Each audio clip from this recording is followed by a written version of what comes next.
तो यहाँ तक हो चुका है। आगे बढ़ते हैं। चेन आइसोमर हो गया हमारा, पोजीशन आइसोमर हो गया हमारा। अब हम आगे बढ़ते हैं और स्टार्ट करते हैं फंक्शनल आइसोमेरिज्म। ठीक है, तो थर्ड पॉइंट डालो, फंक्शनल आइसोमेरिज्म।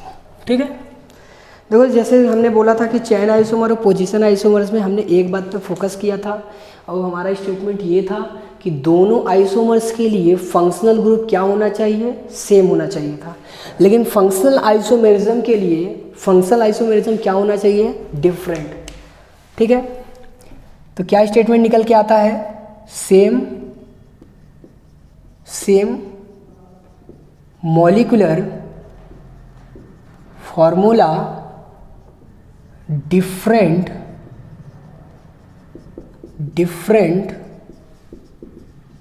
Functional group. अगर हमारा मॉलिक्यूलर फार्मूला सेम हो बट फंक्शनल ग्रुप अगर डिफरेंट हो तो आपस में जो आइसोमर्स होंगे उसको क्या बोलेंगे, फंक्शनल आइसोमेरिज्म। ठीक है, ज़्यादा मार्कर ले लिया हाथ में यार। चलो, इसमें सबसे पहले हम स्टार्ट कर रहे हैं केस फर्स्ट हम देखने वाले हैं कार्बोक्सिलिक एसिड। कार्बोक्सिलिक एसिड का देखने को मिलता है एस्टर के साथ। मतलब कार्बोक्सिलिक एसिड और एस्टर आपस में जो आइसोमर्स जनरेट करते हैं उस आइसोमर का नाम होता है फंक्शनल आइसोमर। कार्बोक्सिलिक एसिड को रिप्रेजेंट किया जाता है COS से और एस्टर बनाया जाता है C डबल बॉन्ड O से। ठीक है, इधर कार्बोक्सिलिक एसिड की एक वैलेंसी फ्री रहती है, एस्टर की दोनों वैलेंसी फ्री रहती है। ठीक है, एक एग्जाम के जरिए शुरू करते हैं। मान लो कि एग्जाम्पल ले रहा हूँ, CH3 C double bond O CH3, तो अभी क्या है, ये एस्टर है। दूसरा ले रहे हैं CH3 CH2 C double bond OH, तो इसमें कार्बन काउंट करो कितने हैं, 1 2 3, इसमें भी काउंट करो 1 2 3, इसमें 2 ऑक्सीजन, इसमें भी 2 ऑक्सीजन, इसमें 6 हाइड्रोजन, इसमें भी 6 हाइड्रोजन। तो आपस में जो आइसोमर्स हैं वो कौन से आइसोमर हैं, ये आपस में जो आइसोमर है वो कौन से हैं, फंक्शनल आइसोमर। ठीक है, पहला। दूसरे एग्जांपल पे आते हैं, CH3 CH2 C double bond O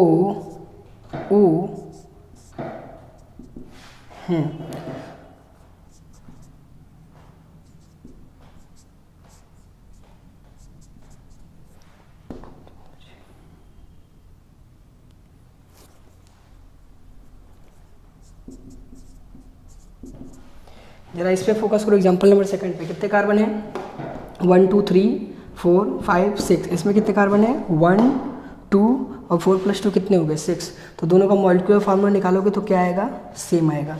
अगला एग्जांपल,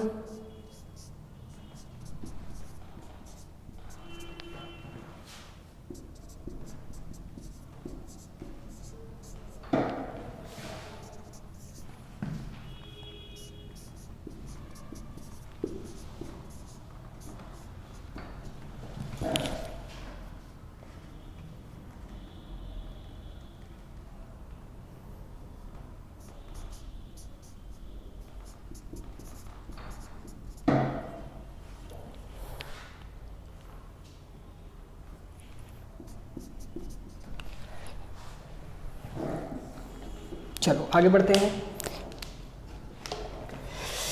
इसमें ऑक्सीजन के साथ क्या जुड़ा हुआ है, साइक्लोप्रोपेन। यहाँ ऑक्सीजन के साथ कौन जुड़ा है, हाइड्रोजन। तो हम number of carbon chain count करते हैं तो 1 + 1 कितने हो गए, 2, और 2 + 4 कितने हो गए, 6। यहाँ पे काउंट करते हैं तो 3 कार्बन यहाँ पे है, 1 कार्बन यहाँ पे है 4, 1 कार्बन यहाँ पे 5, 1 कार्बन यहाँ पे है 6। तो दोनों में अगर तुमने काउंट किया carbon chain, hydrogen and oxygen, तो सभी क्या आएंगे, बराबर आएंगे। तो आपस में जो आइसोमर होंगे इसको कौन सा आइसोमर होंगे, फंक्शनल आइसोमर। ठीक है, इसमें काउंट करो कितने कार्बन हैं, 1 कार्बन यहाँ पे है और 4 कार्बन यहाँ पे है आउटसाइड में। तो 4 + 1 कितने हो गए, 5 कार्बन। यहाँ पे भी काउंट करो 1 कार्बन और यहाँ पे कितने कार्बन है, 4 + 1 कितने हो गए, 5। मॉलिक्यूलर फार्मूला क्या आएगा, सेम आएगा। लोगों को ये डाउट आ रहा होगा कि सर कुछ तो नहीं किया, हाइड्रोजन को यहाँ लगा दिया और उसको यहाँ, तो आइसोमर कैसे हो गया। तो ज़रा ध्यान दो, यहाँ ऑक्सीजन के साथ क्या जुड़ा हुआ है, हाइड्रोजन, लेकिन यहाँ ऑक्सीजन के साथ क्या जुड़ा हुआ है, एक अल्काइल ग्रुप। तो अगर ऑक्सीजन के साथ हाइड्रोजन जुड़ेगा तो डेफिनेटली कौन सा होगा, वो कार्बोक्सिलिक एसिड होगा। लेकिन ऑक्सीजन के साथ क्या जुड़ गया, एल्काइल ग्रुप जुड़ गया, तो क्या हो गए आपस में, फंक्शनल आइसोमेरिज्म। ठीक है, इधर ध्यान देते हैं, ऑक्सीजन के साथ क्या जुड़ा हुआ है, एक एल्काइल ग्रुप, यहाँ पे ऑक्सीजन के साथ क्या जुड़ा हुआ है, कार्बोक्सिलिक एसिड का ग्रुप, तो ये भी आपस में कौन से हो गए, फंक्शनल आइसोमेरिज्म। ठीक है, तो केस 1 क्लियर है। चलो केस बी पर आते हैं। केस बी देखने को मिलता है, एल्कोहल का ईथर के साथ, एल्कोहल फंक्शनल ग्रुप को डिनोट किया जाता है OH के साथ और ईथर को डिनोट किया जाता है इसके साथ। इसके एग्जांपल आते हैं,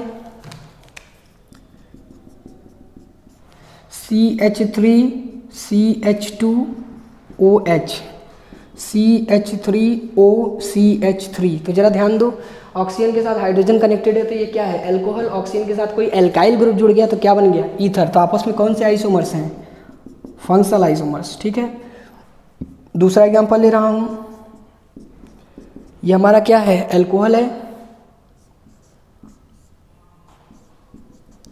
अब हमारा क्या बन गया, ईथर। एग्जांपल नंबर 3 लेता हूं,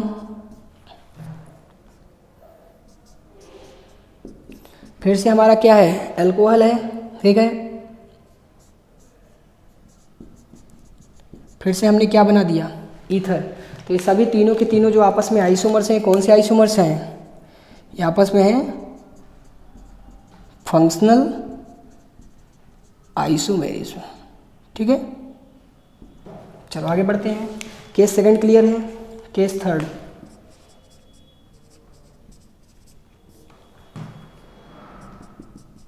एल्कोहल का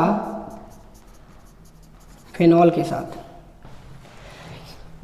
केस थर्ड बच्चों बहुत बहुत बहुत ज़्यादा इम्पॉर्टेंट है, वेरी वेरी इम्पॉर्टेंट है, इसलिए मैं स्टार लगाना चाहूँगा, क्योंकि कई बार जेईई मेंस और नीट में इससे रिलेटेड क्वेश्चन आ चुके हैं, इसलिए इसको सीरियसली लेना। ठीक है, मान लो कि एग्जांपल लिख रहा हूँ मैं, बेंजीन रिंग, और बेंजीन रिंग से क्या लगा दिया, OH। ठीक है, और एक दूसरा एग्जांपल लिख रहा हूँ, CH2OH। तो बेसिकली ये जो OH है, ये बेंजीन रिंग से बहुत ज़्यादा कहाँ है, दूर है, लेकिन जो यहाँ पे OH लगा है वो बेंजीन रिंग से डायरेक्टली क्या है, अटैच।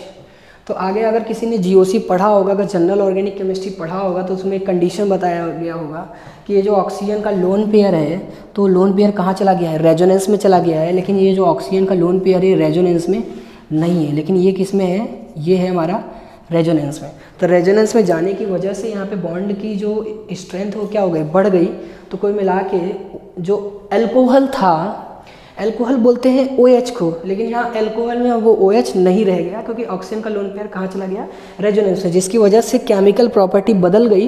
इसलिए जो हमारे प्रोडक्ट आते हैं वो भी क्या आते हैं, डिफरेंट। इसलिए आपस में ये जो आइसोमर है, ये कौन से आइसोमर हैं, ये हैं फंक्शनल आइसोमेरिज्म। ये बहुत ज़्यादा इंपॉर्टेंट है, क्योंकि लगता है कि बहुत ही छोटा सा है, लेकिन दिमाग से क्या हो जाता है, गायब हो जाती है। ठीक है, चलो आगे बढ़ते हैं। केस कौन सा था, वो थर्ड था, केस फोर्थ। ठीक है, केस 4 है थायोल का थायो ईथर के साथ। ठीक है, थायोल किसको बोलते हैं, जहाँ पे अल्कोहल में हम जो ऑक्सीजन यूज करते हैं, वहाँ पे अगर तुमने सल्फर यूज कर दिया SS, तो थायोल हो गया। और अगर उसी के जगह पे ईथर के जगह पे, ऑक्सीजन के जगह पे अगर सल्फर यूज कर लिया तो क्या बन जाता है, थायो ईथर। ठीक है, तो इसमें एक एग्जांपल लिखेंगे अपन, CH3CH2SH। ठीक है, दूसरा एग्जांपल लिखेंगे CH3SCH3। तो ये दोनों आपस में जो आइसोमर है, कौन से आइसोमर्स हैं, फंक्शनल, क्योंकि यहाँ पे थायोल का फंक्शनल ग्रुप लगा है और यहाँ पे थायो ईथर का फंक्शनल ग्रुप लगा है। ठीक है, चलो एक और एग्जांपल इसमें कर लेते हैं।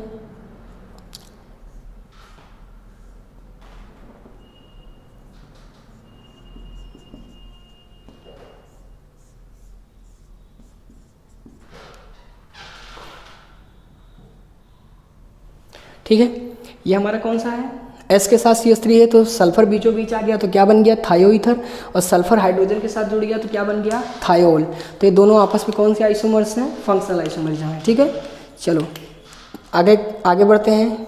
Case fifth, case number 5। Case number 5 हमें देखना है बच्चों, एल्डिहाइड का किसके साथ, कीटोन के साथ। एल्डिहाइड का फंक्शनल ग्रुप क्या होता है, C≡H,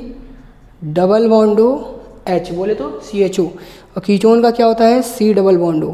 ठीक है, इसकी एक वैलेंसी फ्री होती है और इसकी दोनों वैलेंसी फ्री होती है। ठीक है, इसमें एक एग्जांपल हो जाए, एक दो एग्जांपल, जैसे मैंने लिखा क्या, CH3 CH2 C≡H, तो अभी क्या बना है ये, एल्डिहाइड। फिर से लिखा CH3 C≡O CH3, तो क्या बन गया, कीटोन। तो नंबर ऑफ कार्बन काउंट करो, इसमें भी 3 कार्बन है, इसमें भी 3 कार्बन है, इसमें भी 6 हाइड्रोजन है, इसमें भी 6 हाइड्रोजन है, इसमें भी 1 ऑक्सीजन है, इसमें भी 1 ऑक्सीजन है। तो आपस में कौन से आइसोमर्स हो गए, फंक्शनल आइसोमरिज्म। ठीक है, एक और एग्जांपल लिखूंगा,